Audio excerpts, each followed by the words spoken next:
Welcome back to this week's episode of the TT Show. This week we're going to be jumping into our early and late impressions of Starfield. AMD's Radeon Chief is throwing shade at NVIDIA. AMD's FSR interview.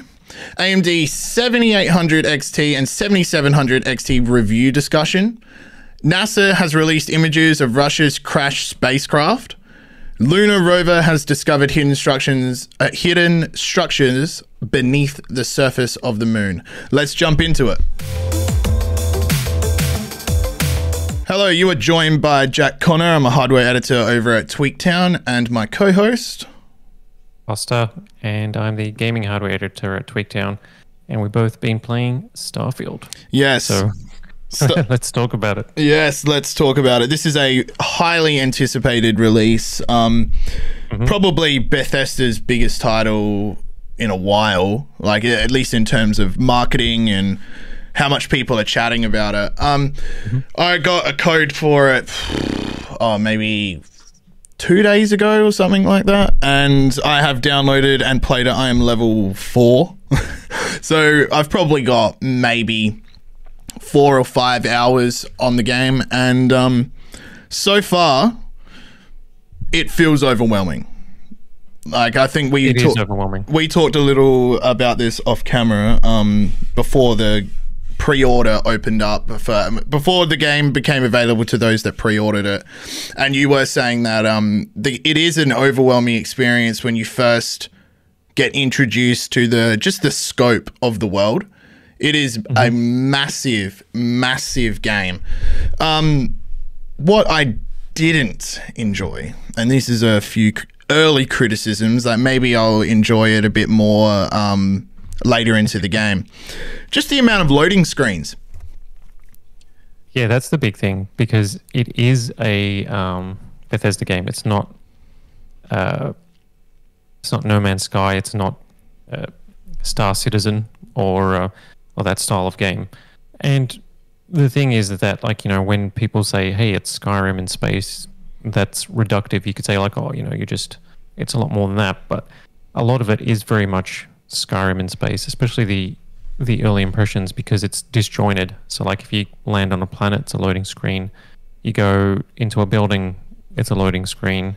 You go back to your ship to board the cockpit, it's a loading screen. Yeah. Board with a spaceport, it's a loading screen. So it is disjointed. So it's like all these big areas kind of like connected by loading screens. Yeah, that's what I was a little disappointed by that, because I don't know, I felt like from the marketing, and this is probably an overall sentiment that I gathered, was that this was going to be like a seamless kind of, you can explore the entire planet, you can fly off planet. It's like they didn't really talk about... Oh, they did say that you can't land on the planets, so to set that expectation. So, like, they did say that there's going to be, like, you know, loading. You don't just land on a planet. It triggers like a landing animation, and then you land. Yeah. But, like, the thing is, you can pick any spot on the planet, and it'll generate a massive area for you to explore.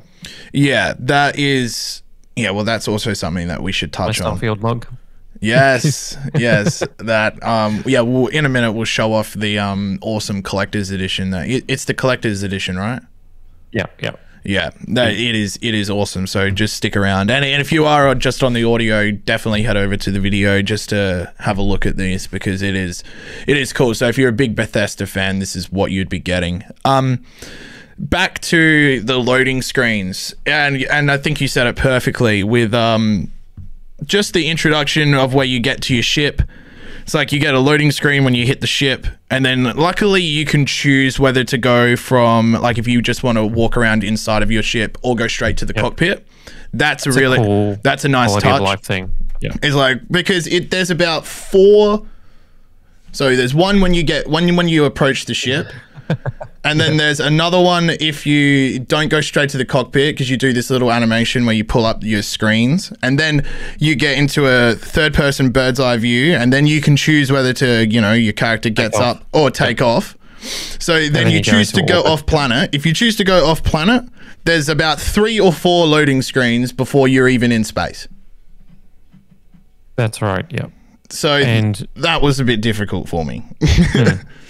I think, yeah. So the weird thing about Starfield is that, you know how like there's games where people will say, hey, you need to play it for 15 hours before it gets good. Not necessarily gets good before it grabs you, or before, like, you know, then you start to be like, okay, yeah, this is amazing. Like, it was okay to begin with, or like, you know, but this is exactly one of those games because it throws so many things at you as well. Like, I think the game has an introduction problem where it struggles a bit to, like, it tries to show you like, oh, hey, you can do this, you can do that, you can go here, you can go there. Here's a bit of space combat. Here's land on a planet. Here's the first big city. You know, go speak to this person, whatever. But you can go here or there. And then it shows, you know, the guy at the spaceport. Oh, you can modify your ship here. It's like, okay. And then you even get like a notification that says you can pick anywhere to place an outpost flag if you want to mark an area for a potential outpost in the future, or you can start building. So it throws like so many things at you, and then you start getting pulled in so many different directions that it's overwhelming. And then the fact that you have all those loading screens makes it feel disjointed. So you've got all these disparate elements that don't feel all that cohesive for a long time. Yeah. And when it excels is when you just stop and then you just go, hey, I'm going to do what I want to do in this game.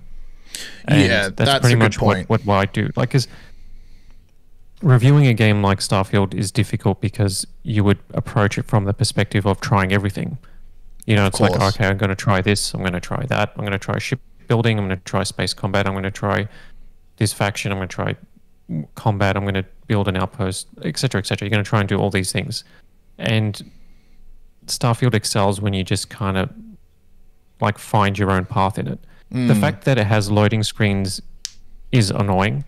Yeah. You get used to it.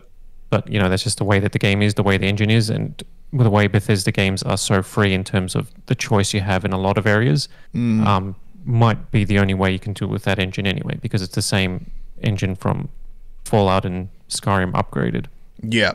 No, I think I need to spend more time in the world, and I also think I really like what you just finished saying, where you just choose a planet like, say, Mars or whatever, and then you're like, I'm just gonna explore this, like, for as far as I can, and, you know, talk to whoever I want, not follow along the main story. What I did really enjoy was how enticing the main story was. Like, this is a little bit of a spoiler for those that don't want any spoilers. Light spoilers. Yeah, these are light ones. So once you get into the game, you run into an artifact that it's like a gravitational anomaly happens. Your character, you know, spins out a little bit, and then you're just put on this path of basically finding all of these rare artifacts for this faction. I can't remember the faction's name. Constellation. Yeah, Constellation, that's right. And that was really interesting. The dialogue between the characters, and like, you know, this happens in games a lot, where they try and differentiate your character from just like the average person within the open world. I call it like basically making your hero. Like, they say, like, you experienced this gravitational anomaly. It's like, you're different now. It's like, now you're one of us. Yeah, you're changed. They do that. But that stage where and I think they do this in open world games a lot, because there is so many different characters in there. But they did that really well in Starfield. They made you feel special. And it was overwhelming when I got to the city, and then you catch like a subway, and there's so many different like vendors, there's people to speak to, you can get a drink at the bar, yeah. And I'm just comparing the introduction to, say, Skyrim, for example. It's like where you're on the horse and carriage, and then like the dragon flies over, and then you're at the castle. That felt way more seamless. Oh yeah, and with Skyrim has, like, you know, a great intro, because it has that sort of action packed. You see a dragon, teaches you some combat, etc. Like the intro is there to serve you how, you know, basic gameplay systems work. Yeah. But when Skyrim begins proper, it says, you know, go to Whiterun and speak to the Jarl. Yeah. To continue the main quest. I played it. all at once, so I can just rattle that off. Yeah. That's after you go to River Run. Yeah, and then, but the thing is, with Skyrim, you look around in Skyrim and it's like, okay, I can go to Whiterun, but then you look, well, what if I go in that direction? I can go in that direction. I can stumble on this town. I can do that. Starfield's exploration isn't that. Yeah, it's not. It's kind of surprising because that's where Bethesda games have traditionally, for me anyway, have excelled. Like, the exploration and the open worlds are second to none when it comes to discovery. But where Starfield seems to have stepped up its game is that when you discover these stories and these little pockets, it becomes pretty special. So this might be a light spoiler, but I chose like a random planet to explore, and there was some like cool outposts. Like I found some people that landed and they were just, collecting things. They were just nomads, scavengers, whatever. And, they said, don't mess with me. We won't mess with you. Okay, cool. But, I could have attacked them if I wanted to. Yeah. And then I was like looting some other place on that planet, like some abandoned mine thing, and found some contraband and stored it in my ship's cargo. Yeah. And forgot about it. Yeah. So then when I went back to, like hours later, went back to Jameson and New Atlantis, which is like the main city. Yeah. And, your ship gets scanned and then it comes up red. I'm like, oh, shit. That's right. I still had that in my cargo. It was like worth a bit of money. It was like, I forgot to sell it. It's there. And I was like, then it's like, hey, we found some cargo on your ship. You're going to have to come with us. We're going to board you. You're going to have to dock anything. I'm like, oof, okay. And so then it cuts to, then I'm on this spaceport, right? And the chief comes in and he's like, you're with Constellation, right? Like he's heard about some of my exploits, standard RPG stuff. Nice. And he goes, he knows that I've taken out space pirates in X and X, which happens in the intro, so it's part of the game. Yeah. And goes, we want you to go undercover with the space pirates. Oh, so you're not going to find you. So do you agree? Like, do you want to be an undercover agent? You're a double agent. Space pirates, work up the ranks. I'm like, yes. So then I just started that quest for like 3-4 hours. Amazing, like side quest. That's awesome. Just because I had contraband on my ship, right? That you forgot about. Mm-hmm. That is awesome. There's a few like really good side quest chains that are like this. Yeah. You discover something and they're really kind of like fantasy thingo of, they're like, and it does it really well. Like, and that's what separates Starfield from No Man's Sky or Star Citizen, which this game is not.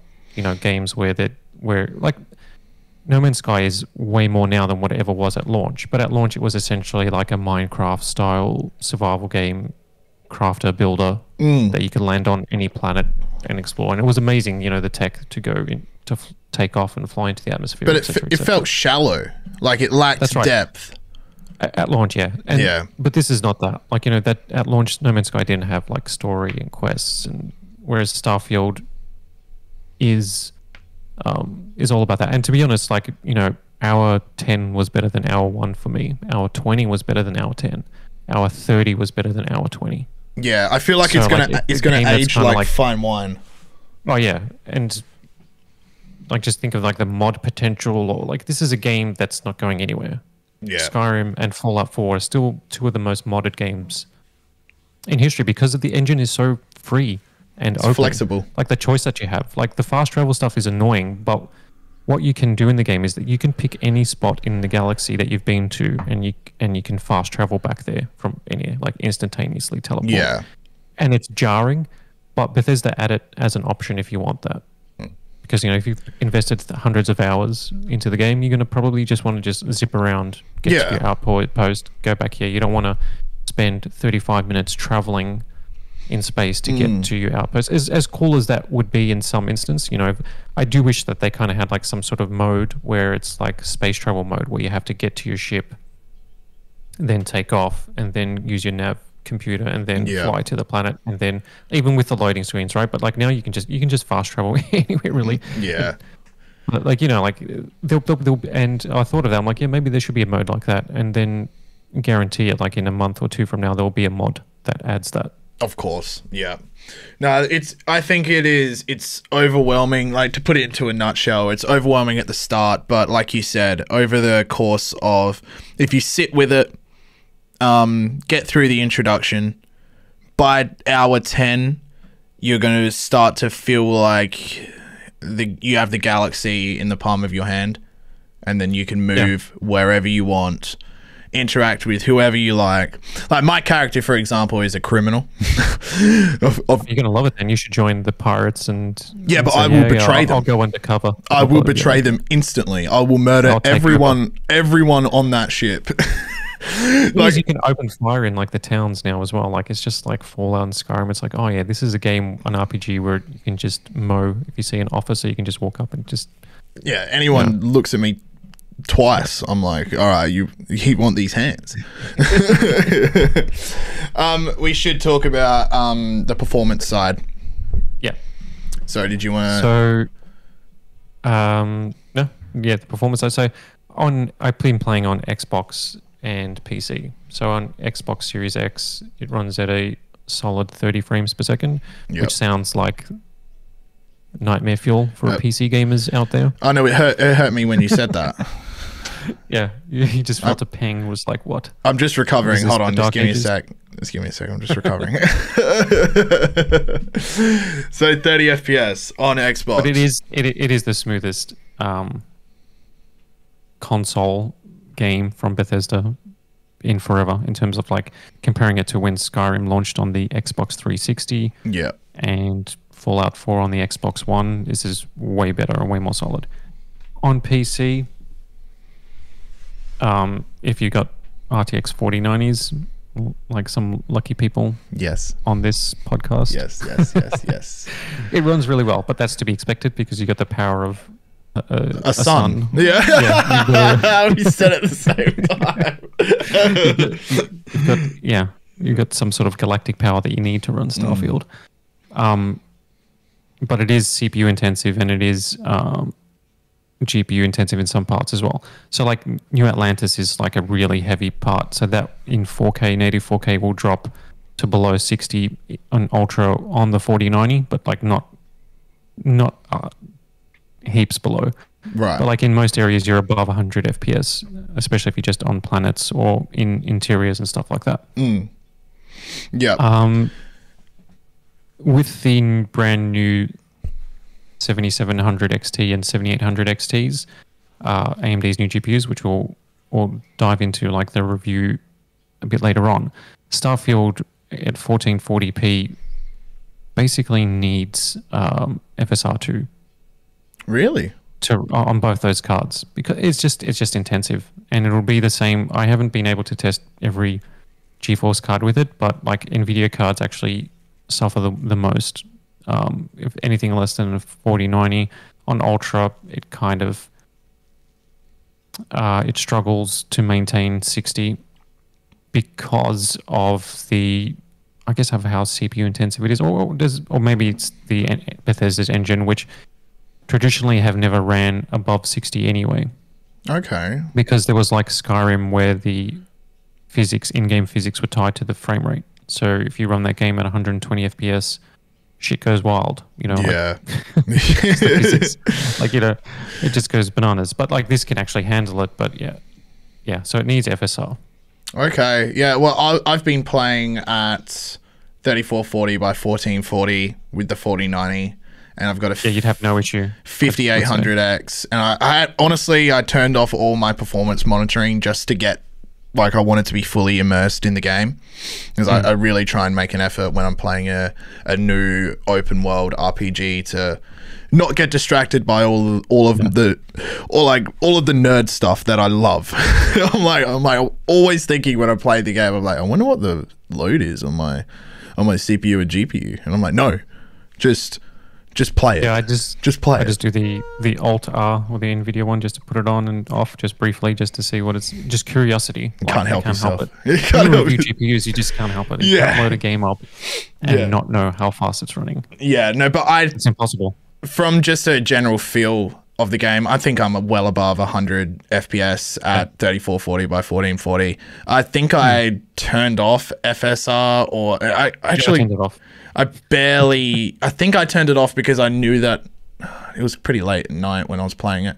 But I think I turned it off because I remember you telling me that FSR really shines at 4K. Yeah, it's not amazing at 1440p, and that's something that, because I benchmarked the new AMD GPUs at 1440p FSR quality, it just doesn't look as good as FSR at 4K. Like, it's not quite there. It doesn't look as good as DLSS. When DLSS at 1440p, the latest version, you can always enable in games because it looks pretty much the same on par with native. Yeah. No, that makes sense. Yeah, I think I turned that off, but yeah, I had no problems at all. It ran butter smooth. Oh, pardon me. Yeah, that's the thing. Like, for a Bethesda game, there is like bugs and some jank, with characters glitching here and there, but not game breaking, but performance wise, it's solid. Yeah, it's very really solid. Good. I think I've only experienced one bug, and I don't even think I can call it a bug. Like, I was talking to just a dude at a spaceport, and then another character just walks into the frame, and then starts freaking out on him, and I'm like, I just start bursting out into laughter, because you know how the camera always pans in on a Bethesda title, and then it's their center of thing, and then this guy just walks in and then he starts seizuring on him, and I'm like, ooh. But other than that, all combat, all especially the combat and the gameplay of me shooting, going up and meleeing people, or grenades and stuff like that. Yeah. All smooth, all solid. Even the menu, I heard some people saying that the menu was a bit hard to understand. I picked it up pretty quickly. Yeah. Did you see stuff like that? I think it was IGN that put out a review where they're the menu is terrible. Yeah, so there's people saying that the UI in the menu is terrible. When I don't think so. It's clean and simple, like Skyrim's was, but it could be better. Yes. Mods will probably do a UI overhaul just like they did with Skyrim. Okay. I think there was a PC mod that's pretty much guaranteed you have to install for Skyrim. And it's the Sky UI or whatever it was called, and it just makes the UI just a lot cleaner. You just see more and stuff like that. Yeah. I think PC gamers are just used to, in RPGs, just having a really detailed menu that you can see heaps of stuff. Yeah. I think there's room for improvement, but I think it's clean and simple and it works. I don't think it's worth complaining about. I think I suppose you can complain about anything, but that when I opened it up, maybe I've just played a lot of games. I'm like, okay, that's where that is. Helmets, chest pieces. Okay, that's all my first stage stuff. I didn't know what people were. It wasn't obvious to me what people were complaining about. I was like, yeah, it's a bit, all over the place, but what game isn't really? There's the UI and inventory is always a stickler. For some gamers love it a certain way, some gamers love it another way, and they're always yelling at each other about it. But yeah, I didn't find any problems with it. Yeah, I don't think it's you can nitpick all you want, and this Skyrim is just Starfield is so ambitious in what it does and what it presents and the options it gives you, and then the more you play, the thing is, I haven't been to Neon yet, which is one of the major cities in the game. That's the cyberpunk planet. Oh, really? And I haven't even heard of that. I haven't even been there yet. A lot of people, you can get there pretty early if you follow the main quest and stuff. I've just been distracted and doing these cool side things and stuff like that. Yeah. But I haven't really even been there. Yeah, I'm waiting. That's a major city. I think I'm going to start. I might do the main quest until I'm about level 7 or something like that, because I'm really interested in these artifacts. I'm I want to get them all. Yeah, you definitely do it for a while, I think, and then if you find a faction that's more interesting, then just pursue that story. Yeah, well, I decided it's what I love about RPG and open world games. It's what type of game, what type of character am I going to be this game? Some games I'm going to go stealth and be a good guy. And then other games, I'm like, I'm the worst person that you can run into. Like, you do not want to run into me. Like, I don't do any persuasion. I attack you if you deny me. I just, and then it might destroy an entire side quest that I've never experienced. But I'll just kill you off. And in Starfield, I'm going for like a brawler type shot, like maxing out shotguns, because I really like the shotguns in that game. Like, they feel chunky, and I love it. I love a good shotgun in a game. That's why I love Doom, and like the Peacekeeper in Apex and stuff like that. So I'm gonna go like close quarters, beefy, lots of health, real chunky armor. I don't need. There's not really that many like mobility or like you can move quickly, at least to what I've seen in the skill trees. You can get like double jump and stuff like that. I saw that. Yeah, like the boost pack is like locked to the skill tree, which is weird. I got like that immediately. Just give you level 1 by default, but yeah, that's something you need. Yeah, because it's just the mobility it adds is just like, why? How can I? Yeah, it's too valuable. Jump around without it. But I'm just going to be like getting as close to stuff as possible, hopefully lighting it on fire somehow, and then just shooting it with a shotgun. Elemental stuff. So when you find either through research or whatever, when you find your shotgun that sets people on fire, you're going to be in heaven. That's exactly what I want. That's exactly what I want. And then I'm just going to be betraying everybody. So like as soon as I've like made contact with a faction and something like that, and they do something I don't like, I'm like, no, you're going. I'm gonna say yes to all of your stuff, and then just do the opposite.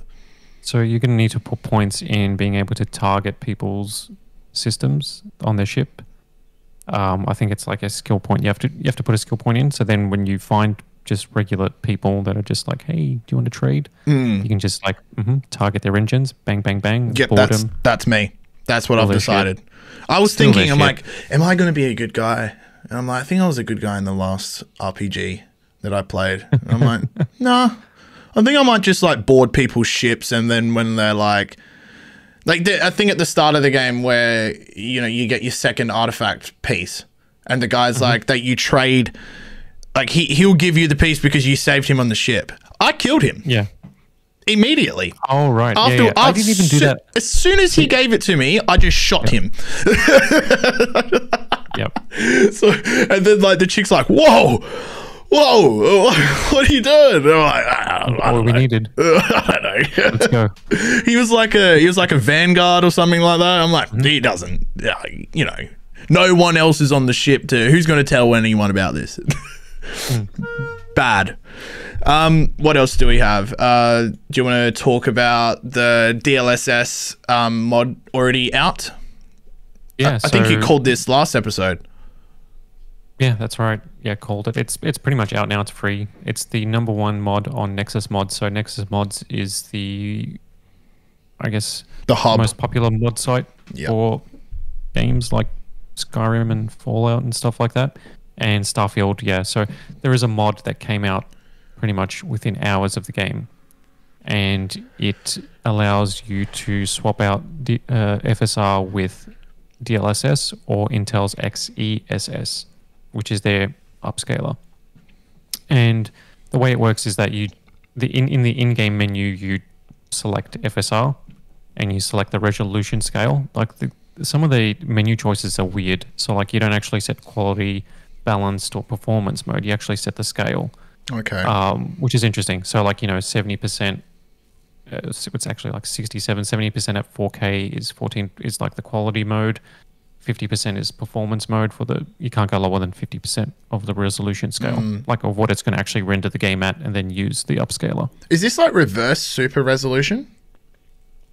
No. So it's basically, like DLSS quality mode at 4K renders the game at 1440p and then uses the AI to fill in to get you to 4K. Okay.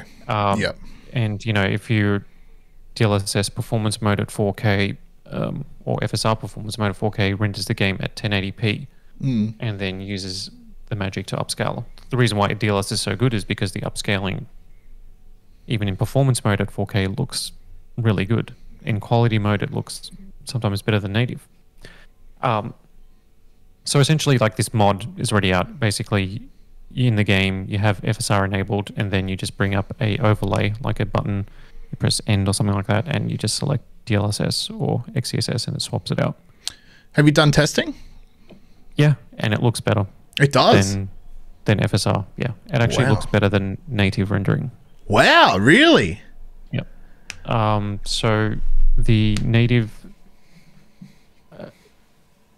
rendering, some of the distant objects and like the fine, so like, you know, like edges of like, you know, when you see like gates and, you know, detailed like metallic structures where they kind of like shimmer in the background. Yeah, they're in FSR it's pretty bad, like even in the quality modes or like a decent thing, like you'll just see it and you're like, okay, so that's kind of like the difference between native, like it shimmers and the edges don't look as clean. But then with DLSS, like in motion especially is where FSR, where you notice that shimmer more. It's like stilled screenshots. So the problem with like when you capture like a stilled screenshot of like FSR, if it's had like 3 or 4 seconds to use the temporal, like, you know, the information, then it cleans that up. Or like in motion is when you start seeing all that sort of like shimmering stuff, and DLSS handles motion better. So yeah, so with it enabled, it actually looks cleaner than native in a lot of ways. Wow. And it gives you a small performance boost. Yeah. That's crazy that it's not even out, like the standard. This is like a mod too. Yeah, the standard edition is not even public yet. It's only for those that pre-ordered it, and there's already a mod that gets rid of FSR for DLSS. It's already got like, so it's people that are paying. So like with Game Pass, you know how you get it on when it comes out. Like if you spend,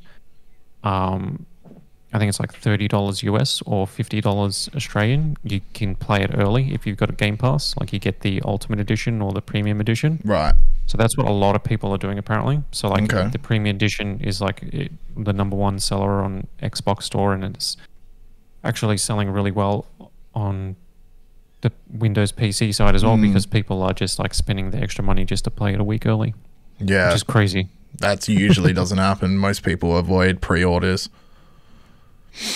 Yeah, wow. So yeah, DLSS is already here. Did you want to... Is that everything that we wanted to talk about? Oh, no, sorry. We should finish off this segment with your collector's edition. If you just want to show that off. So the collector's edition for Starfield comes in a... Yeah. Just describe to the audio listeners out there what you're holding right now.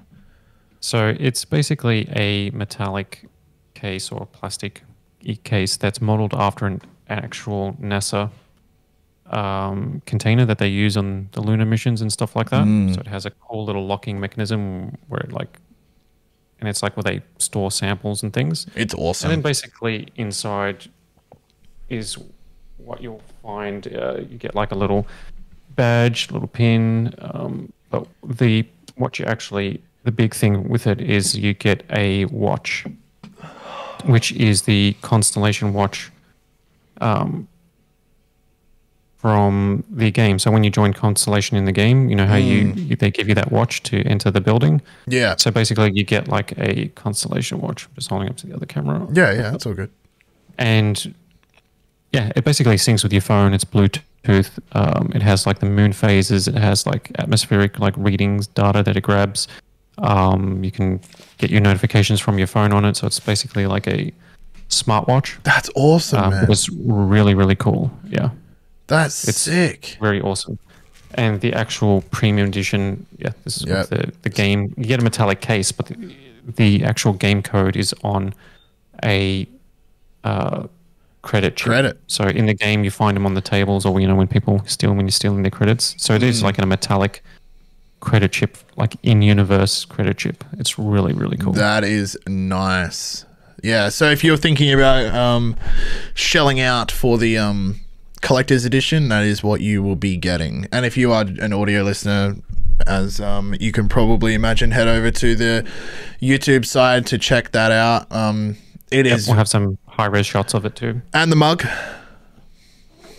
And the mug. This was like a separate pack from Bethesda. Oh, okay. They sent me that had a mug and a cap That's a press mug. Yeah, that's a press mug. Can't get that. Okay, so should we move on to the 7700 XT and 7800 XT? Yeah. Okay, so by the time this episode drops, the review embargo will have lifted, and that's pretty much what I've been spending the past few days doing, which is benchmarking these. This is the AMD's reference 7800 XT that I'm holding up to the camera. It basically is a really solid, sturdy, metallic GPU. Jet similar black. to the 7900, yeah. Double fans. Pretty premium. How thick is in terms it? of build quality. It's 2.5, actually, 2.5 slots. Okay. That's good. Yeah, they're not going like 4090 thick. No. So the 7800 XT in particular is an impressive GPU for a number of reasons. It's just a little bit strange because we're in a place where NVIDIA launched their 4070 at a price point that was higher than the 3070. So it's $599 US for the 4070. Yeah. The 4080 saw its price increase from $699 US for the 3080 to like 1100 or something like that US for the 4080. And they offered like pretty sizable performance leaps over their previous generation counterparts, right? Yeah. AMD's 7900 XT and 7900 XTX sit in that sort of like high-end enthusiast price bracket of like $1,000 or $900 US. And they kind of like were big performance increases over the 6800 XT and the 6900 XT, the previous gen RDNA 2 products. The RDNA 3 7800 XT is, because I actually don't have a 6800 XT, but based on the performance data that I'm seeing, as well as AMD's review guide, and how the 1600 XT kind of performs relative to like the 3080, the 7800 XT is essentially a slightly faster 6800 XT. Okay. And you think, well, that's kind of disappointing, right? Yeah. But that GPU was $699 US, and this is $499 US. And it's cheaper than the 4070, but it outperforms the 4070. So, just off the testing that you've done, would you recommend? Yeah, I would recommend it over the 4070. Bit hard to say. Bit hard to say. I'd say yes, because the one area where it falls behind is ray tracing. Of course, to be expected. Yeah, but so with that, like, I'll just go through like high level figures. So the 7800 XT priced at $499 US compared to the 4070 priced at $599 US. So it's $100 cheaper, which is significant. At 1080p, it's 2% faster on average across 15 titles that I've tested. But that's basically equivalent. At 1440p, it's 6% faster. At 4K, it's 8% faster. So it's not drastically faster on average, but it's cheaper, and in some titles, it is noticeably faster. Like in Call of Duty, it's like double digits faster. In a lot of titles, it is like faster, but then like Cyberpunk's ray tracing performance, I guess like Cyberpunk is a good example. So Cyberpunk without ray tracing, it outperforms the 4070. Right. Cyberpunk with ray tracing, it falls behind. So it beats it by like 15%, 20% without ray tracing, but then it loses by 20% with ray tracing. Yeah. So as soon as you enable ray tracing, you're going to suffer. It does okay, but it's just not where it could be. Okay. Wow. All right. It is impressive overall. I think what makes it impressive is the price point. Yeah. So I think that they've seen that NVIDIA's 4060 Ti was a more efficient 3060 Ti priced exactly the same at $399. So what they've done is So this would have a less of a performance gain over its previous gen 6800 XT. But if they price it significantly cheaper and go aggressive against the 4070, then it looks really good. And so it does. Yeah. So that sort of, taken that context, it is really impressive. Oh. Yeah. Well, especially considering that it's cheaper, like for people that are building brand new PCs and they're trying to move into, because I would consider this, and correct me if I'm wrong, a higher end 1440p card. Exactly, that's exactly what it is. And it's got this 7800 XT's got 16 gig of VRAM, so it's actually pretty good at 4K. When it's not RT, it's not triple digit performance. 4K 60, 4K 60 you can get. 4K 60 you can get in a lot of titles. Yeah, comfortably. Especially if you were like downscaling it to like medium or low or something like that. Oh, you just do high and just like pretty much high to ultra settings. Yeah, high to ultra in a lot of games. You'd have to turn down some things, but not too crazy. 1440p, it is, yes, you can get. Like in Call of Duty, you can get in their multiplayer benchmark 145 frames per second at 1440p ultra. Wow!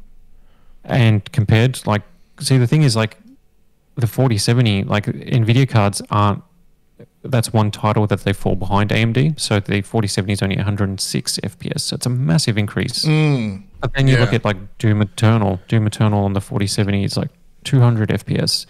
But on this 7800 XT, it's 169. So it's like, okay, it's a big jump. So it's like, there's a lot of give and take between the two GPUs. It's interesting depending on the title, and I'm guessing it varies wildly. Yeah, the on average, it's only 6% faster, and you're like, okay, that seems like they're basically the same. But no, you look at the individual game results, you go, well, Call of Duty, it's way faster. But then this game, it's significantly slower. Or like say if you were just a weird Call of Duty gamer and you were just, all you do is play Warzone and stuff like that, and you were looking to get into high-end 1440p or low-end 4K, then the 7800 XT is perfect for you.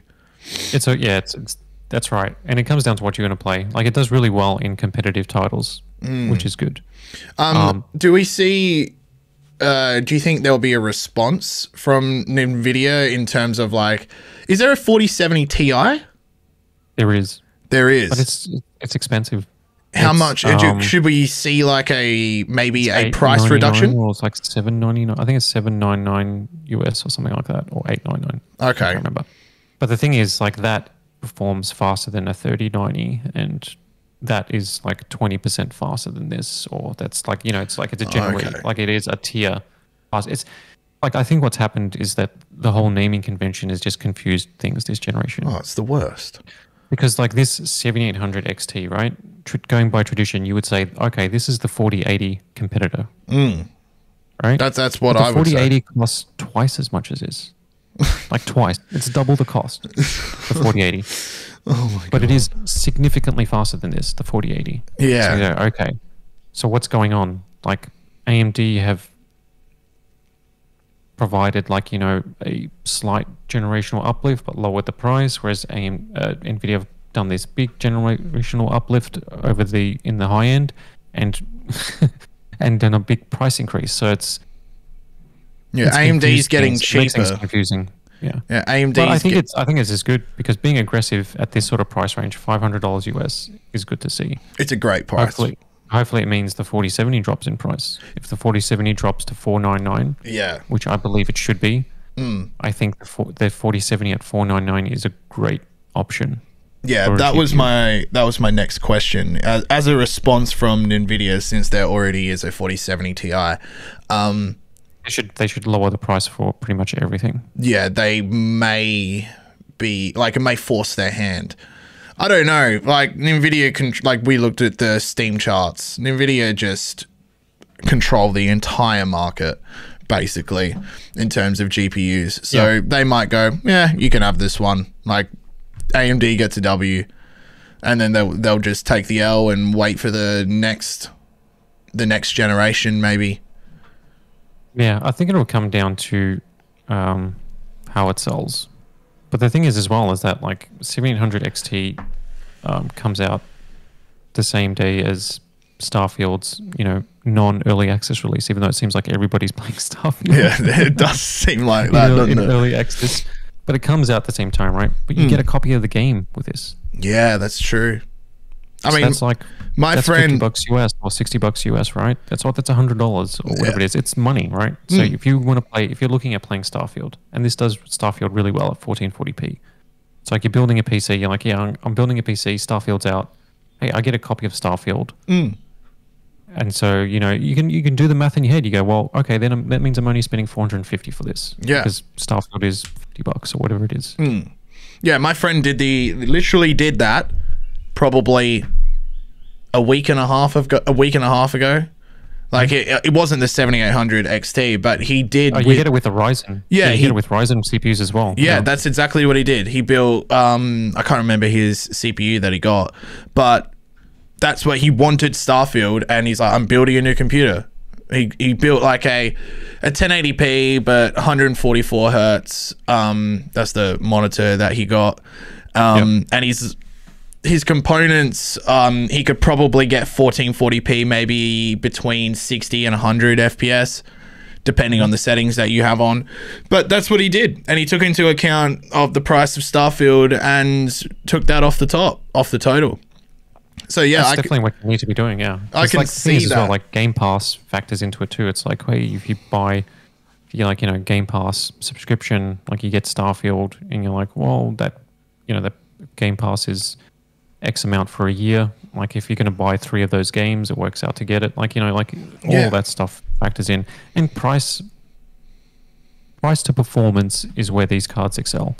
The 7700 XT, which is available for $450 US, is a little bit weird because it's only $50 cheaper. Although that's not nothing, right? It also comes with Starfield if you buy it, but that is slower than the 7800 XT by a decent amount, by about like 15-20% slower, which means that it's about that slower than the 4070. But it's obviously a lot cheaper.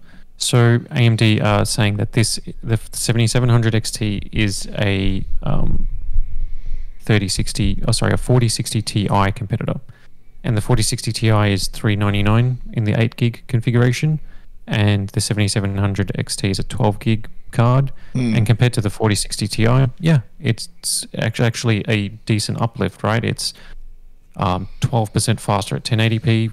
This is just averages, right? So individual game results vary, and ray tracing, etc., etc. 17% faster at 1440p, which is kind of like the sweet spot that these cards are targeting, and 10% faster at 4K, which I wouldn't consider that one really a 4K card. Yeah. But the thing is that like, okay, compared to the 4060 Ti, it seems like a great option.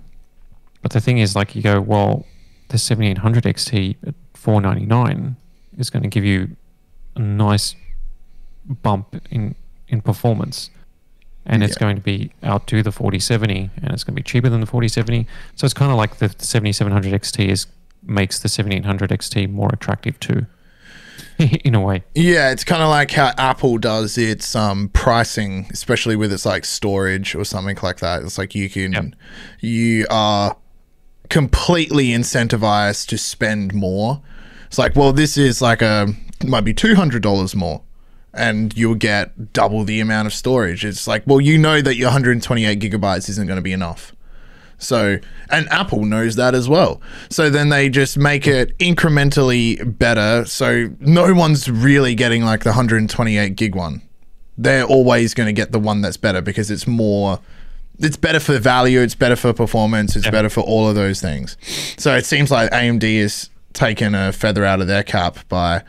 Yeah, if they wanted to be really aggressive, they could have, if they priced the 7700 XT at $399, like directly compete with the 8 gig 4060 Ti. Yeah. And then have this 7800 XT for all that $100 extra. Then that would have been like a big move, eyebrow raising move. That would be like, okay, yeah, you've now just made a staked your claim to be the mid-range GPU brand, which is, you know, a sweet spot. You know, most people buy mainstream cards, like, you know, the 4060s and the 7600s, and mainly just like the 4060s and the 3060s, right? You know, get $300 US or around there. That's like, you know, what most people are buying, because that's the mainstream entry level sort of like sweet spot at the moment.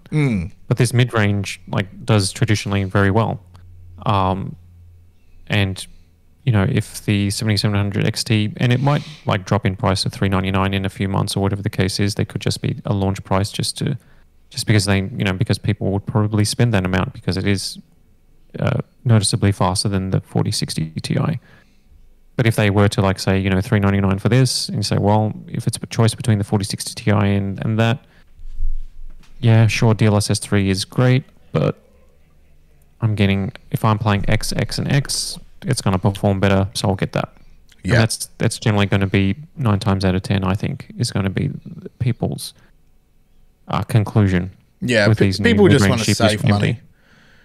They just want to save money, and AMD coming in. Price to performance, they are pretty great. Yeah, well, that's great to hear. That is really great to hear. Because competition is good. Competition is what we want. Competition is AMD the best. Bring it, and these sell. And I'm hoping that the 700 XT sells really well, because if it does, then it'll force NVIDIA to be more aggressive, maybe in its marketing and pricing. Because it just seems that they've been on autopilot for the last couple of years in the GPU space. Not necessarily that they haven't done things, because they're innovating left, right, and center with DLSS 3 frame generation, the new 3.5, all the advances that they do with the software side. Yeah, they're not sitting on their hands. Their drivers and their stability, you know, like they're just leading the pack in a lot of ways. Yeah. But, you know, they're setting their prices, and their architecture is incredible. Like the one area where these like if you're concerned about efficiency, I mean, it is a concern, but it's not a deal breaker, right? So these aren't power hungry, but they use considerably more power than NVIDIA's cards. Yeah. Because NVIDIA's new 8th generation is just so power efficient. It's like ridiculous. Yeah. What's if just off the top of your head, and have you tested them at maximum load, and how many watts are they pulling? The 700 XT is around about 260, around about that. And what would the comparison would be? The 4070, right? Yeah. And 4070 draws about 170? 200. Yeah. But the thing is, the 4070 is like on average, it's like 200 watts when you're gaming at best. Okay. Whereas this will be like definitely like 260, 270 or whatever it is. Yeah. That's a bit of a much for muchness, but you know, if that is a factor that you do care about, yeah, like the 4060 Ti will use like, you know, less than 200, sometimes 100 watts. Wow. You know, those cards are just like so efficient, it's crazy, right? Whereas, you know, the 7700 XT, its competitor is like 240 watts instead of 260. So like there is no threshold. These things idle at 45, 50 watts. Right? Okay. Which I don't think is impressive. I think that's a negative mark. So if your PC, if you leave your PC on, this thing's going to be drawing 40 watts constantly. Yeah, consistently. Yeah. Whereas the 4090 idles at like 8. Yeah. The 4060 idles at like 6 watts, 5 watts. Right? Yeah. These things don't draw power when they're idling. Yeah. So you're looking at like 10 times more power just idling. And, you know, this is not saying that that's the number one decision that goes into making GPU, but like, you know, it should factor in. Yeah, it's something to talk about. It's something to at least take into consideration, or at least be aware of. Yep, I agree. Should we move on to Radeon Chief Scott Herkelman's candid interview? Yeah, so Scott Herkelman had an interview with Club 386 publication. I believe this would have been at Gamescom, where they announced these 70s, these 2 new GPUs, as well as FSR 3, their DLSS 3 frame generation competitor, which unfortunately isn't available to test yet. So I haven't been able to test that as part of the review. Okay. But like in the review, I will mention that it's coming in September, and you know, obviously when the first FSR 3 games come out, we'll have a look at it. Yeah. Yeah. So he had an interview, and it's quite candid, which is good. This is refreshing because you don't usually hear like you know, big wigs do anything but talk in like marketing speak. Yeah. You know, like where they just stay on releases. message. Yeah, like very calculated responses. The gaming industry is probably worse for that, but like the tech industry as well. Like you don't usually hear it. But when it comes to, like we talked about FSR in Starfield and how DLSS is better in terms of image quality, but AMD are going all in. So they want their FSR 3 to be on every GPU. It's going to support all GPUs. In addition to Radeon GPUs, it's a similar thing where it boosts frame rate by generating frames in between natively rendered frames. They have technology, their own anti-lag latency reduction technology. They call it AMD Fluid Motion Frames to generate the frames. Okay. I haven't seen it in person, but early word from people that saw it at Gamescom is that it is impressive. But time will tell, like obviously, like, you know, and it's not something that we'd use in every game.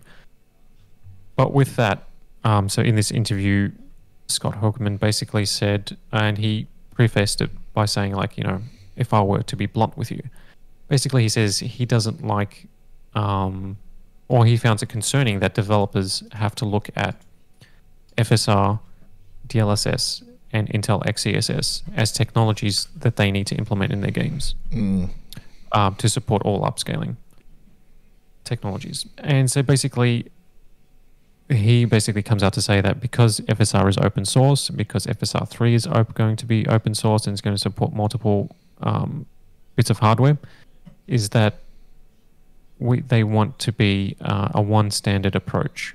So developers can focus on making the games, and we, AMD, build the best hardware.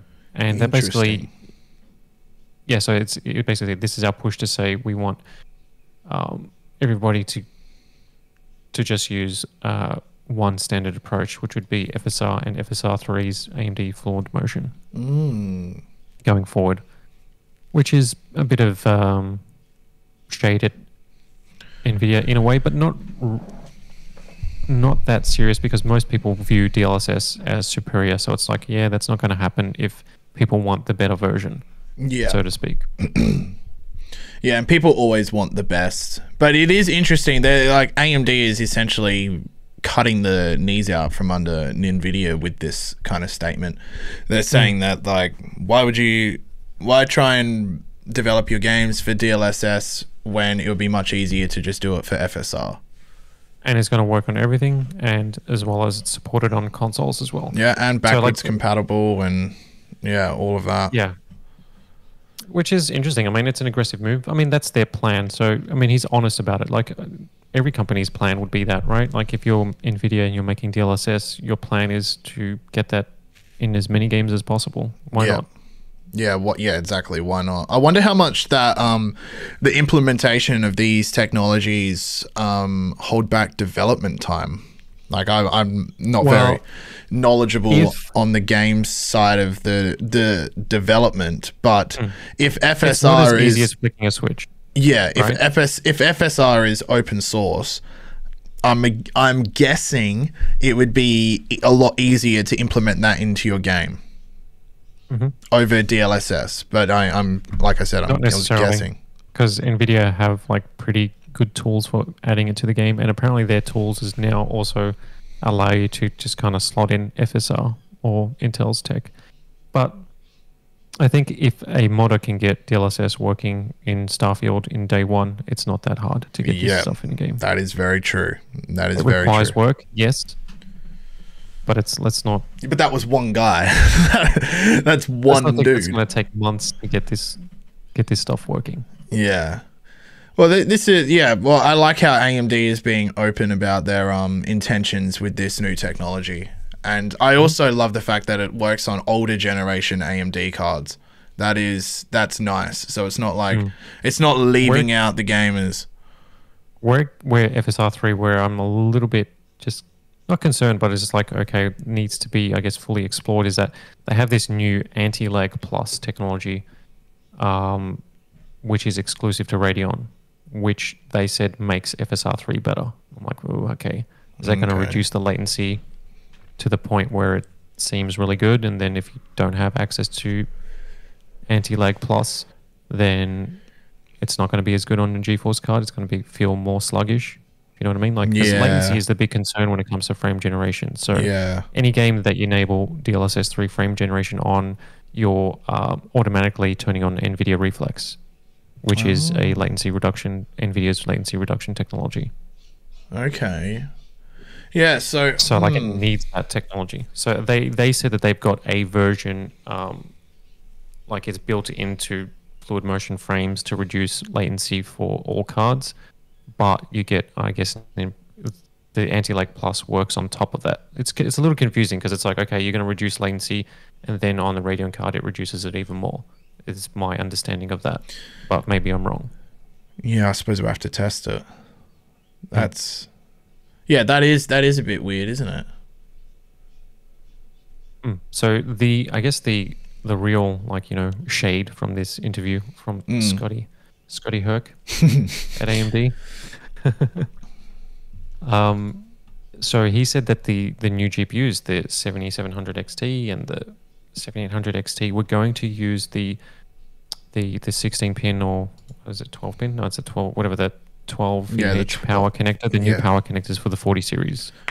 They were going to use that new power connector just for these GPUs, not the actual the high-end one or the entry-level one. They were going to, like, you know, because it's like that's where ATX 3.0 new power supplies and stuff like that is heading. So they were going to use that for these.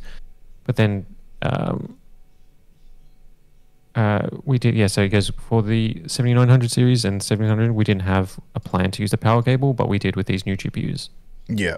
So Scott said, we removed it, and that was a purposeful removal. You shouldn't blame end users for issues you have. You should catch and own any problems, just like we did with the vapor chamber issue. I was all over social media because I felt it was AMD's problem and I was going to own it. Now that's some shade. And then he goes on to say that it's a little strange to blame end users for a fault. Ooh. So obviously with anything AMD, he doesn't say the word NVIDIA. Of course. And you'll never hear NVIDIA say the word AMD. I wonder who he's talking about, though. Exactly. Yeah. So that's what makes this interview pretty refreshing, is because he's like, hey.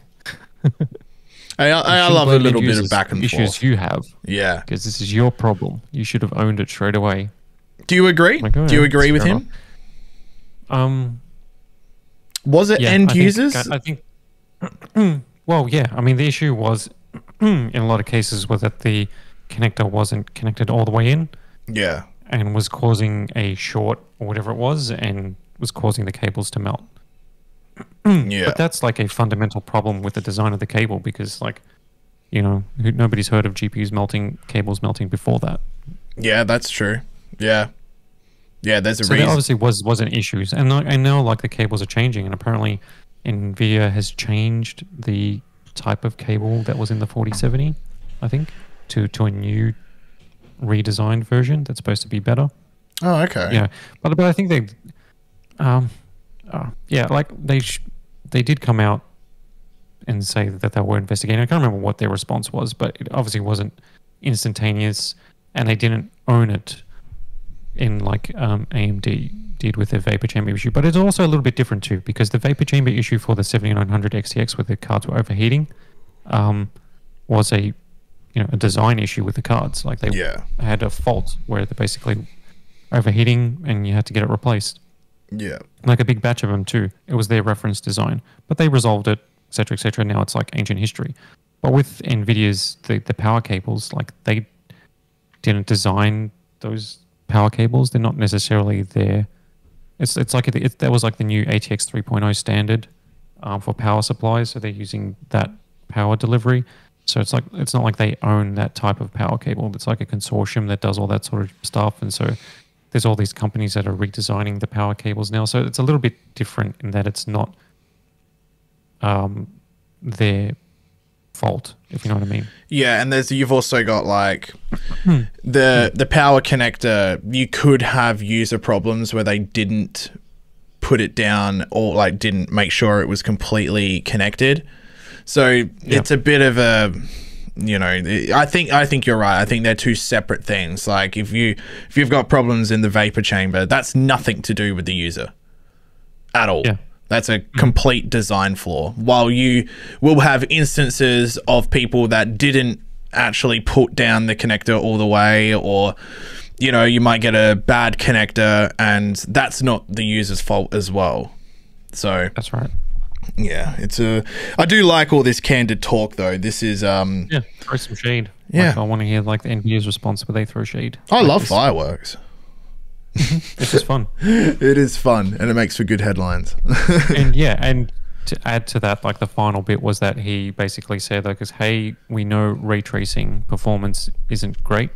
Well, not isn't great, but he basically said we take that into consideration when doing our pricing calculations, which is a way to say, like, I mean, the 1700 XT is aggressively priced at $499 compared as a 4070 competitor anyway.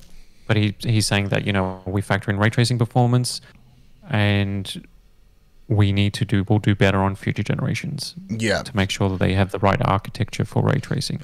So that's an area where they're falling behind. So, and that's good to hear. That they're at least aware. He basically said, you know, like, I mean, it makes sense. I mean, they know, you know, they see the reviews. They're not blind to this sort of stuff. They know that they're a step behind the competition when it comes to ray tracing. And the price reflects that. Yeah, and the price reflects that. Yeah. But the thing is that ray tracing is becoming more and more prevalent as well. So that's also the thing.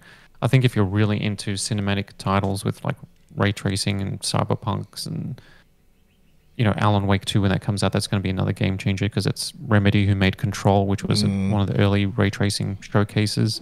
If you love eye candy, and ray tracing is some of the best eye candy, like it's so good. Of course, and NVIDIA's new DLSS 3.5 looks bananas.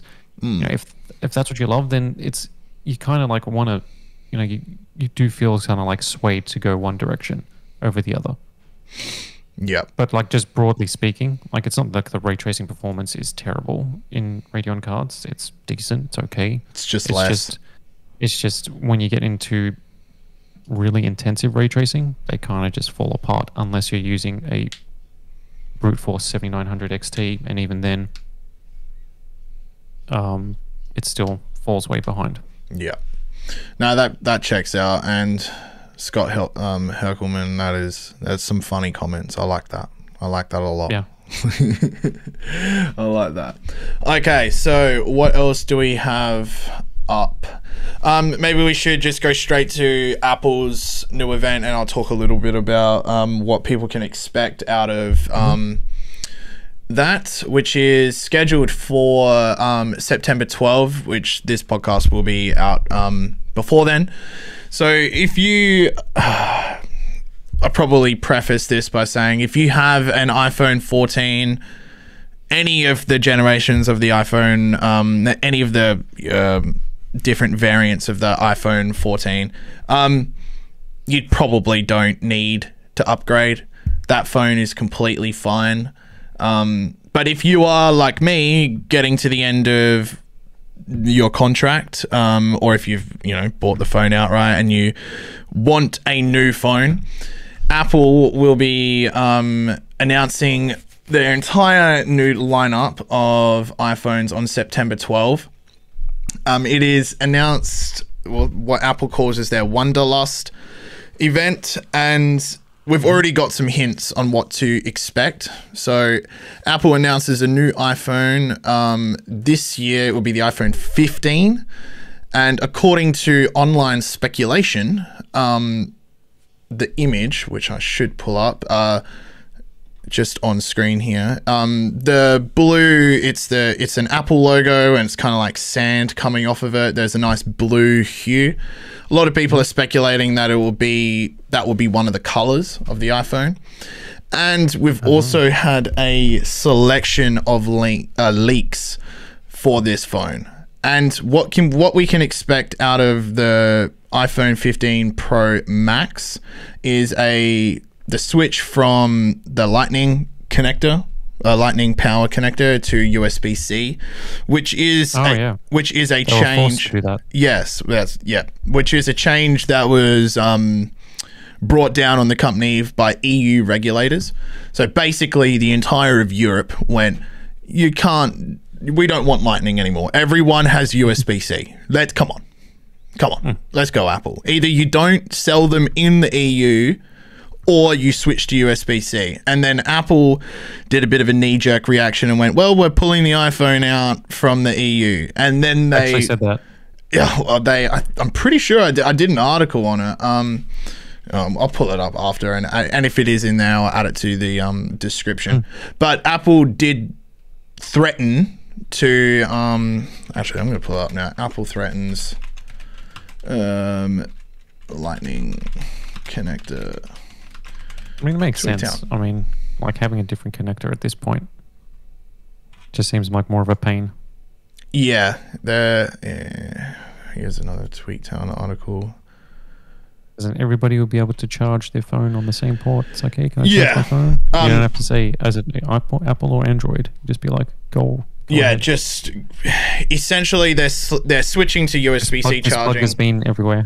Yeah, essentially they're switching to USB-C charging. There'll be battery life improvements, a periscope zoom lens. There is speculation on a grey/dark blue colors. Additional storage, which is, I'll touch on that in a second. We're going to be getting thinner bezels. So currently the iPhone 14 is, I'm not sure of the exact measurement, but there is a black bezel around the sides, and this is going to be dramatically reduced. Like whole screen. Yeah. Yeah. Cool. So Apple is slowly moving towards a device that is completely bezel-less, which will look really nice. And probably the most, if you're into the performance side of things, this is the first 3-nanometer processor in a smartphone ever. Yeah. Wow. Yeah, because that's right, because Apple has pretty much got TSMC's high-end process nodes on lock. Yep. So, also we can maybe expect, this is a bit of speculation as well, an action button that's programmable. Now, I've got a few thoughts on what programmable means to Apple, because I'm sure you're going to have like 3 options. You're going to have like iMessage, maybe the camera, and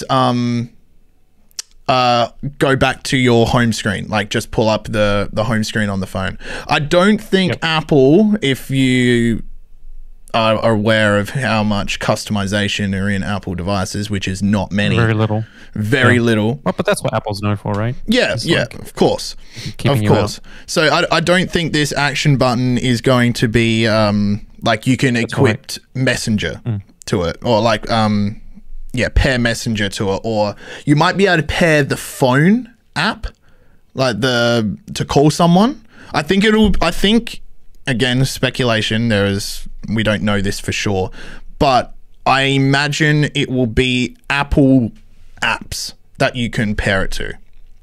Yeah. That is a very Apple move, where they're like, well, I don't want to give you instant access to Messenger. Like, stuff Facebook. So we can expect that. That has been in the rumor circulation for a long time. And that chip that you were talking about is the A17 Bionic chip, 3-nanometer, which is just insane. Like, what is going to happen when we get down to 1nm? And then, like, what happens after that? Well, yeah, I don't think anything.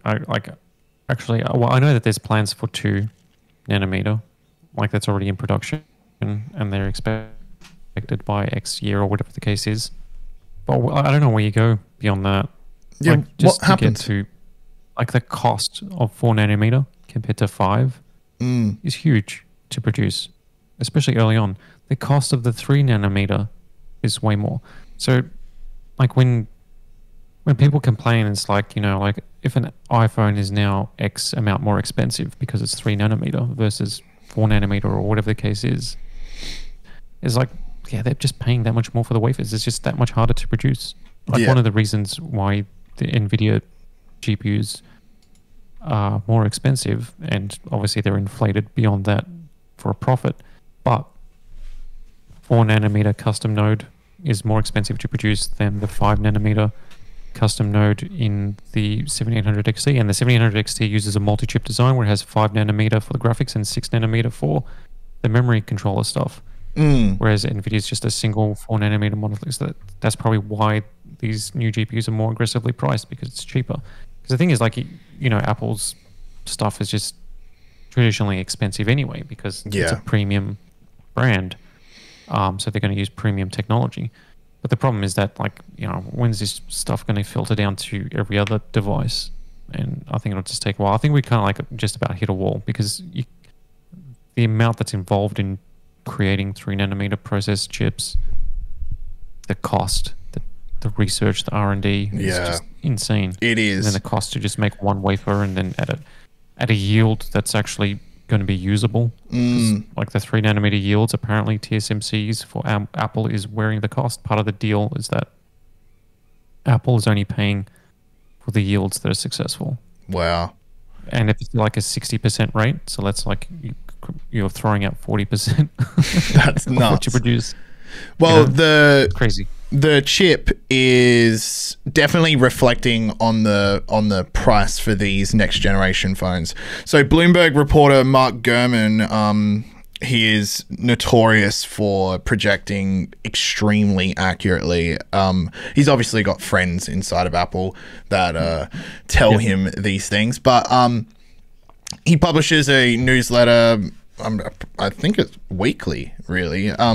But anyway, he talked about the price of Apple's new phones. And I'm just going to read my article here. If these rumors have any validity, then the surrounding rumor price hikes will also be true, with reports indicating that the iPhone 15 Pro could be priced at $1,099, up from the $999 starting price of the iPhone 14 Pro.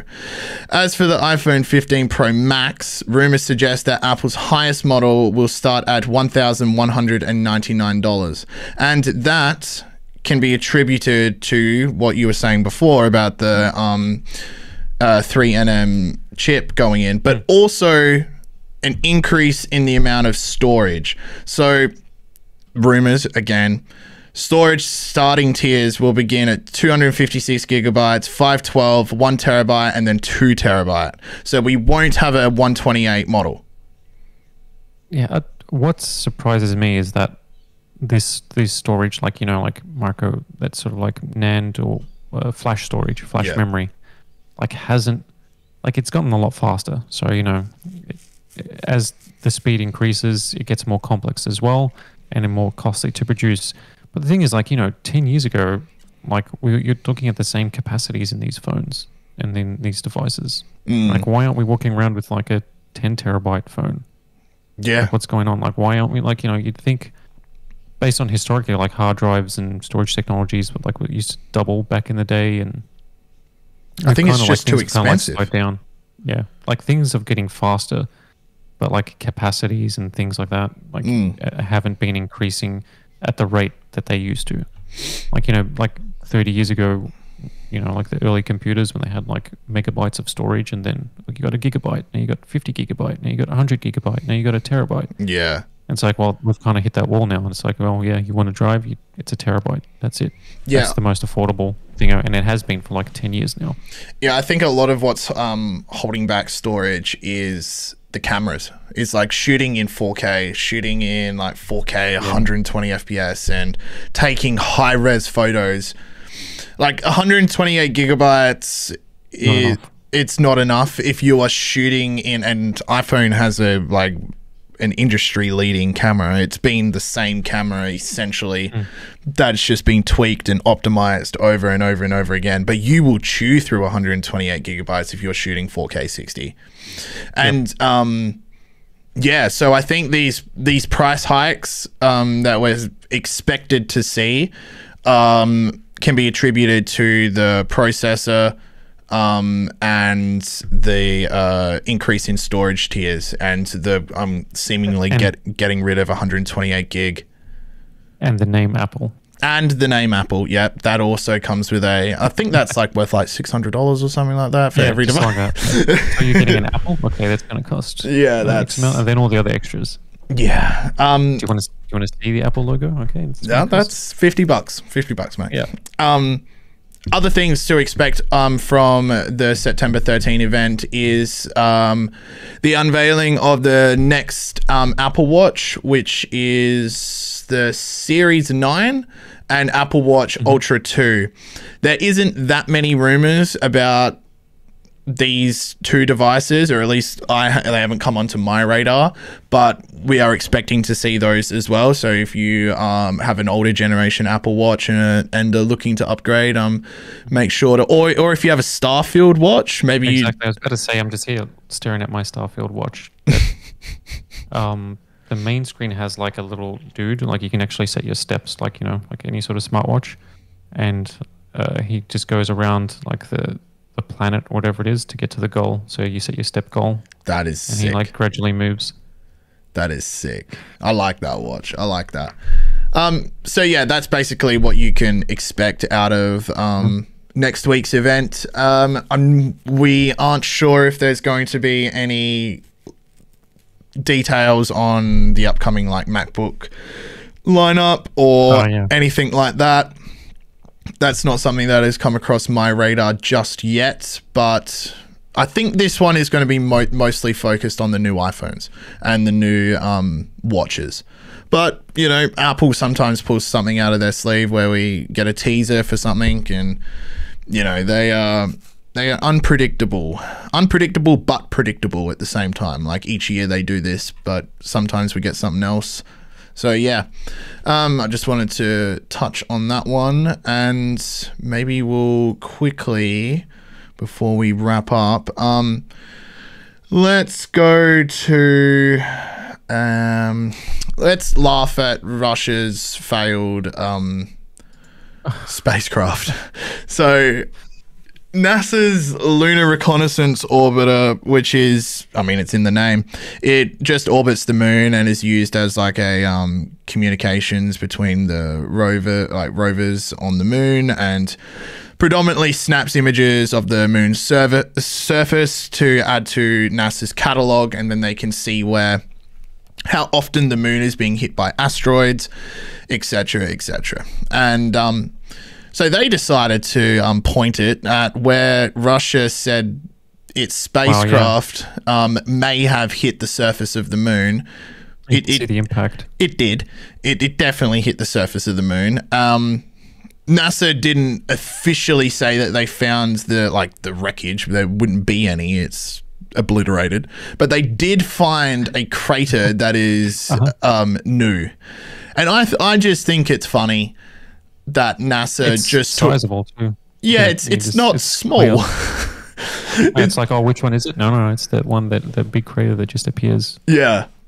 So if you're just listening on the audio, head over to the video and then you can see. Yeah, so they're saying the new crater is 10 meters in diameter. Yeah, it's pretty chunky. Yeah, it's pretty chunky.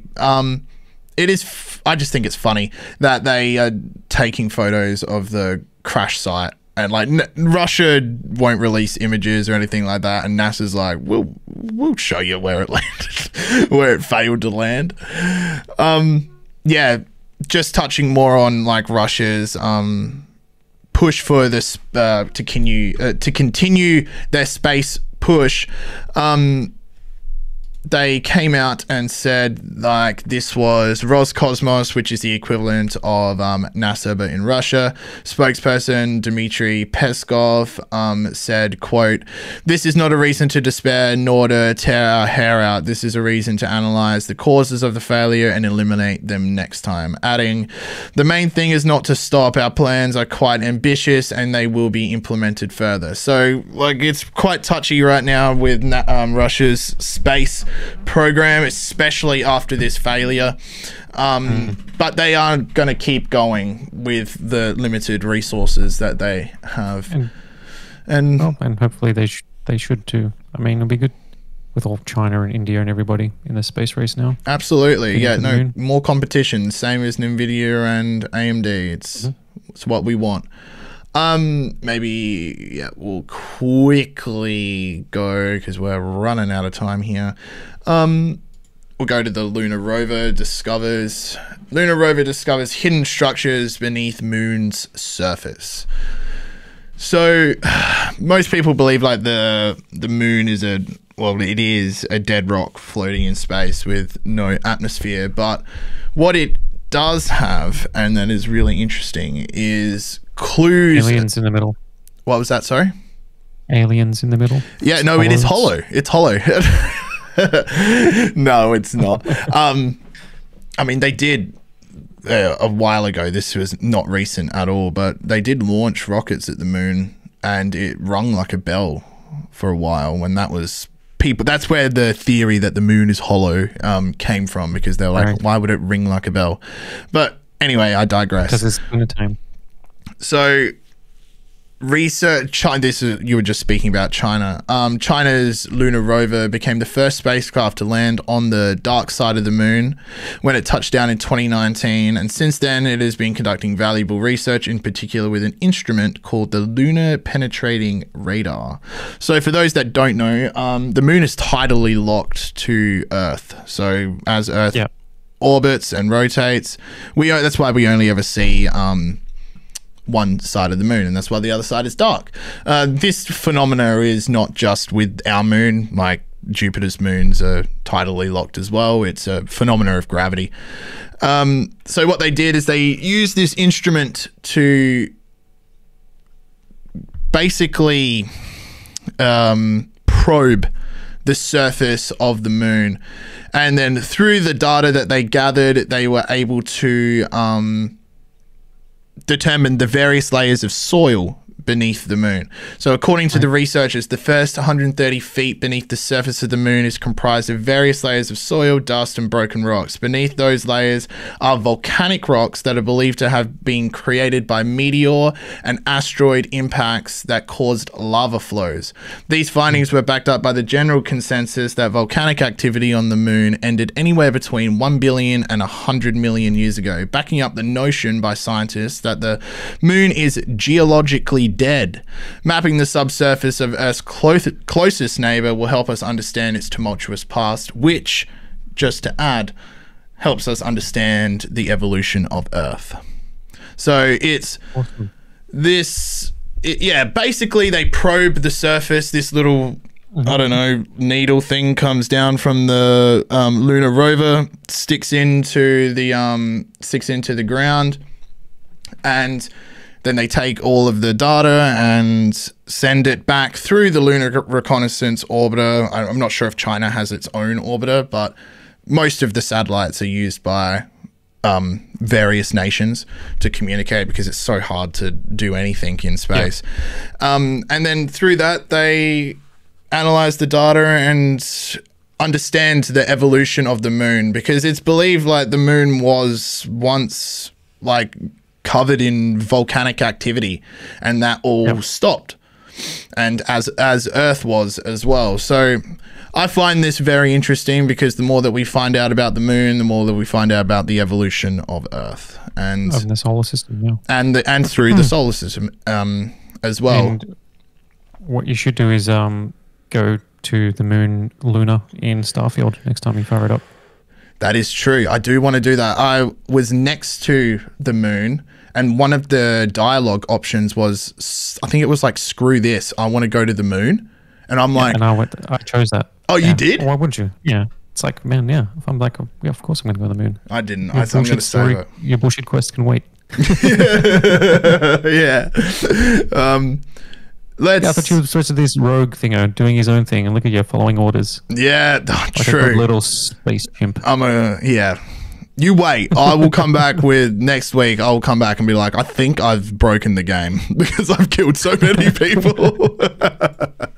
I think we'll finish off this week's episode with that Cooler Master. That Cooler Master unveils the Dyn? Would that be how you pronounce it? DYNX. Dyn X? Yeah. So it's the dynamic Dynx next gen racing simulator. Just quickly, did we see this at Computex? No, you think they would have had it at a Computex? Do you remember that racing booth? Vaguely. I don't know, but there was a chair like this, and then like you could just sit down and play it. But I just thought this was an awesome product. It's aimed at enthusiast racing and flight simulator gamers. So if you're big into Gran Turismo, you're big into maybe even Forza or any of those racing games, this is a cockpit. And it is, I don't know, I'm not sure if this... Compare it with that 57-inch Samsung we talked about last week. Yeah, it would be... That's what you would want it to be equipping this with. But it is priced at $1,999 and has multiple attachment points for monitors, PCs, yeah, it's fully. It seems like it's fully modular, where you can like equip whatever you like to it to increase your immersion for your racing experience. Yeah, shifters, motion systems, and that's just for the cockpit. So if you want the racing seat, that's an extra $499. Yes, that is true.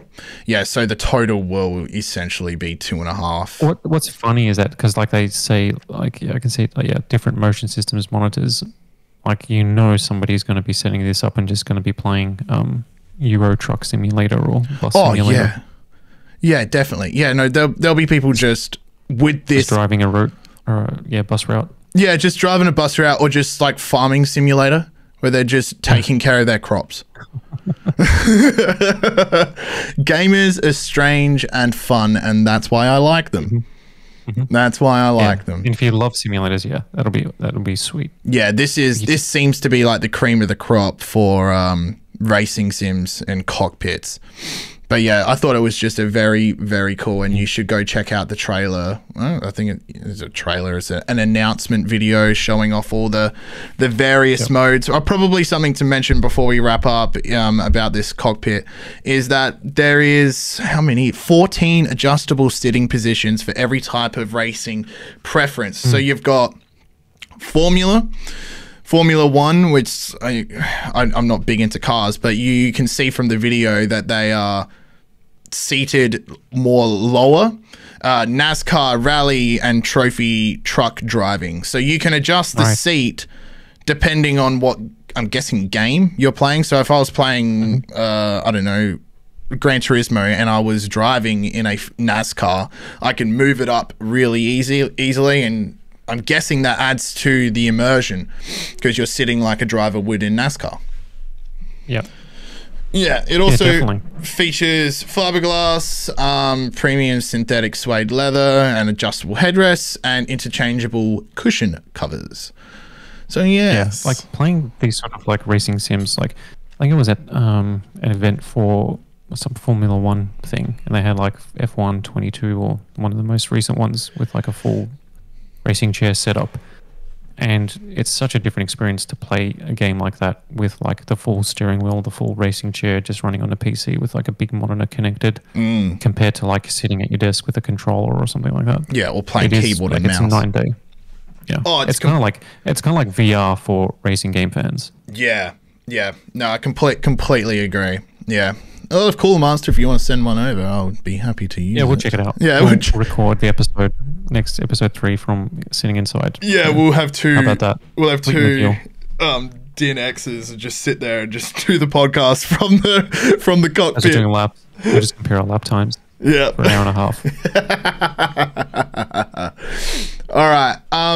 I think that is it for this week. As always, go check out the description below. All of the links for everything that we have talked about will be there. If you've made it this far, please like, comment, and subscribe. Send this to a friend that is, interested in the recent happenings in the technology, science, and space industries. And we will see you next week. Do you have anything to sign off with? No. We'll see you next week. All right. And let us know what you think about Starfield if you're playing. Oh yes, we'll give another update on our Starfield experience next week. Okay, thank you very much, guys. Bye. Thank you. Bye.